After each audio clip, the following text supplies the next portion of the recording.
Sunderland versus Arsenal. A tough away fixture for Arsenal, considering where Sunderland are in the Premier League at this current present time. Sitting fourth after getting a great string of results, including Chelsea beating them 2-1 away from home at Stamford Bridge.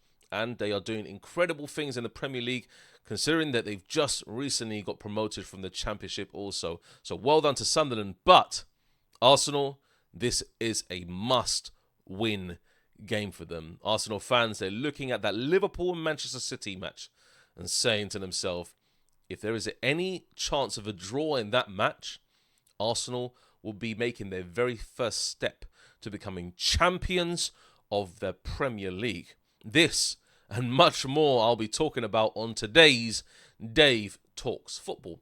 But let's get into Arsenal. And before we do that, make sure you like this video, comment down below, let me know your thoughts, and don't forget to subscribe to the channel and turn on post notifications so you can be notified of any new content coming your way. Now, Arsenal, the defensive monster they are, absolutely incredible. I would consider them, for me personally, the best team in Europe at the moment, just because of their numbers. It speaks for itself. The defensive numbers that they're putting up in terms of clean sheet records, in terms of shots on target, unbelievable. How can you be a team maneuvering like this in all competitions and not even teams on the opposition side, not even registering a shot on target at times? That is crazy. I'm dumbfounded by these statistics. And Arsenal, with their clean sheets and how they are actually racking these up continuously, really stands the test of time, because they will take a tough trip to Sunderland. And with Wilson Isidor, their main threat in Sunderland, can he get a goal against Arsenal? Will he be locked up by the likes of Gabriel Saliba and the back four? Because they look absolutely unbreakable. I mentioned it on my previous video, how they are defending as a unit. And not only that, but you see the midfielders dropping as well. You see them helping out. You see Rice helping out. You see Zubimendi helping out. And you see the whole defense helping out, because the wing-backs also, in terms of they flooding forward, but they also retracting back when they need to. And also the wingers, they're doing the same thing as well. You see Saka sometimes, Trossard sometimes, as of recent, playing literally on the edge of the defensive box and being a defensive unit. That's what they need to be. Is the football boring? No, it isn't. Let me tell you why. Because when Arsenal have a chance to counterattack, they really put teams to bed. And when they have set pieces, they really put teams to bed, because their set pieces are something to be admired. They have it on a pinpoint. When Declan Rice mostly delivers the corner, the set pieces, honestly, it looks like it could be a goal-scoring opportunity all the time. So Sunderland definitely need to watch out for this.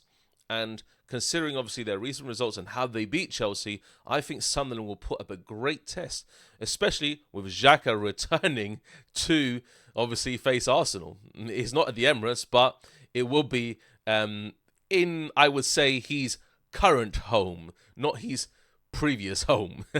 So Xhaka, I think he's been performing well as well, getting assists on the board as well, playing in a much higher role up the pitch rather than what we used to see him playing, more kind of a deep line playmaker or just a defensive midfielder, full stop. But, you know, Saka, he's very, very versatile. We know what he can offer in the pitch, and even at his age currently, he is producing numbers also. And this season, he's been one of Sunderland's main star players in terms of the assists. So him and Wilson Isidor are definitely going to be the main threats for Arsenal, and obviously that back four. But let's just call a spade a spade. I think with Arsenal's lineup, I think they will do absolute a number on Sunderland. I don't think Sunderland stand a chance, to be honest. I would definitely see early on, if I can just make a prediction now, definitely see probably either a 2-0 or maybe a 3-0 scoreline. I don't think Arsenal concede it again. I've got to be honest. I don't think so. They don't have a bone in their body that suggests they will concede again, because it is that momentum that's really carrying them forward. And this goal difference that they are actually producing on the Premier League board is going to be super crucial later on when it gets to the business end, because you're looking at the matches towards the end of the season as well, and you're stacking them up, including Champions League, including FA Cup as well. And there are so many fixtures that you can't really just pinpoint, okay, where are Arsenal maybe going to drop off? Because they have the team, they have the depth. And when you're looking at Mikel Merino and how he performed against Slavia Prague, I think it'll be very similar to how he performs against Sunderland. I think he will definitely score again. I think Mikel Merino is a type of player that can get into dangerous areas, and also he knows the running patterns of Arsenal in terms of the plays that they make, in terms of the patterns of play they make, how he likes to make a charge in the box whenever you have either Saka or Trossard, whoever's going to be playing, either on either wing, and then he can make a really direct run to either get a header or a goal-scoring opportunity. And I think Mikel Merino is that guy. I think him, in terms of how he positions himself at the moment, obviously Gyökeres is new, but Mikel Merino knows what he needs to do to score goals. And I don't think he'll have any difficulty against Sunderland. And the way he played against Slavia Prague was absolutely sensational.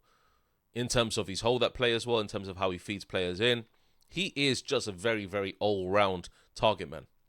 And that is what Arsenal need. But Arsenal already have Gyökeres. But considering he's injured, I think, obviously, Arsenal will definitely play Mikel Merino there. And with the midfield, including Declan Rice, Zubimendi, Eze, I think also they could just absolutely dominate possession in the midfield. I don't see them losing the ball that much. I think Arsenal are going to be a team this weekend to really maintain the rhythm of the passing. I think you can see possession in the high 60s with Arsenal against Sunderland. And I would expect Sunderland maybe to hit them on the break. I think with how their formation is played, I think they would definitely be waiting on the wings and trying to hit Arsenal break, especially on counter-attacking opportunities. We saw kind of shaky moments against Slavia Prague, mostly in the majority in the very first 5 to 10 minutes of the game, and maybe a little bit later on in terms of the timing itself. But Arsenal will definitely be a force to be reckoned with this weekend. And I'm going to say it right now, Liverpool-Man City, if there's any chance of a draw, Arsenal fans would just be absolutely over the moon. I would see them jumping for joy because the points gap would be crazy. It'd be absolutely immense. How Liverpool, Man City are playing this weekend when Arsenal are playing Sunderland, and just on this kind of form that Arsenal are on, I think it will be just too far for Man City and Liverpool to climb. I'm going to be honest. One of those teams needs to win this weekend. People think and people talking about the business end, oh, Arsenal drop off at the end. I don't see them dropping off, I'm going to be honest. I'm going to be brutally honest. I don't see them dropping off. Yes, a lot of competitions are faced, but with them as a team and as a unit, the chemistry they show, by far the best team in Europe. Obviously, they have Bayern Munich to really face at the end of the month, but that match itself is going to show that Arsenal are the best team. I'll do definitely a preview for the Bayern Munich game as well, but I would expect Saka in this game against Sunderland to really show up. Obviously, their stats haven't been there. We know that. I think the team dynamic this year sits at everybody contributing towards goals. I don't think it's going to be something where you're seeing Saka saving Arsenal continuously. I think the whole team contributes towards the goal-scoring sheet. You're going to see Trossard, you're going to see Merino, you're going to see Eze. And Eze, I tell you what, this guy is unbelievable. I really like and enjoy seeing Eze play. He is very direct. He does not mess around. He's not like Ødegaard. Eze is super direct, and he just likes to run at defenses. And he also knows when to slow down the play as well. That's what Eze's quality is. Ødegaard is very, very, I would say, he maintains the rhythm of the play, but most of it is just a sideways side routine. He likes to pass backwards, but he likes to really just control the tempo of the game, especially in that area. But Eze, I don't think he cares. I think he just likes to charge directly at the defense and really give opportunities on the wings. Because when you're looking at Eze and players drawing into him, you see players like Saka and Trossard have space, And then you can see Merino also have openings as well, because he gives that. He gives that directness, which Ødegaard doesn't. Ødegaard may be better in passing in the final third, but Eze's better overall in terms of as a player. And we saw him with Crystal Palace obviously last year, what he did. So this season is Eze's chance to prove and cement his place in that 10 role. And with Declan Rice and Zubimendi in the holding, look, those guys could control the ball for days, years. You would never expect Zubimendi and Declan Rice to ever lose possession of the ball.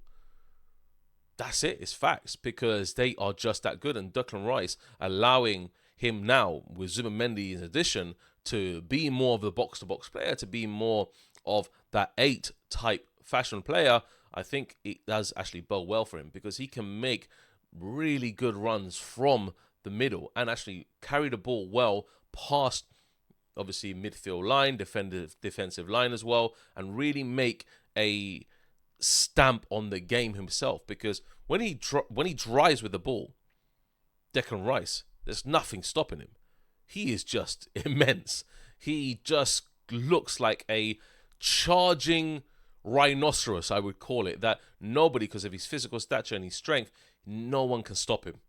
And him and a few other players in the world, maybe Jude Bellingham, maybe the likes of Pedri, those are the kind of players that really can carry the ball from that type of area and drive it forward and help the team progress up the pitch. So this is something that you can really see in Declan Rice in his game this season, because Zubimendi sitting pretty, sitting a bit deeper, and now he can feed the ball and distribute the ball when he likes. That's what he does. He controls the tempo of the game from that area.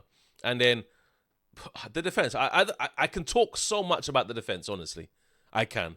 They are just immaculate. When you look at Gabriel and you look at Saliba, it looks like they're the unbreakable force, aren't they? They have nothing that phases them. They are absolutely outstanding. And with either Timber or Marcelo Skelly, Calafiori, they are going to be just another force. Like, you look at the whole team across the pitch, and they just look incredible. I've never seen anything like it. I've never seen such a dominant Arsenal side since the Invincibles. This is the most dominant I've seen since the Invincibles, especially in the beginning period of this season. In these very first few games, that they are absolutely unstoppable when they want to be. And I see Sunderland having many, many problems, especially defensively, because they haven't come up against a beast like Arsenal just of yet. They are in groundbreaking mode at the moment.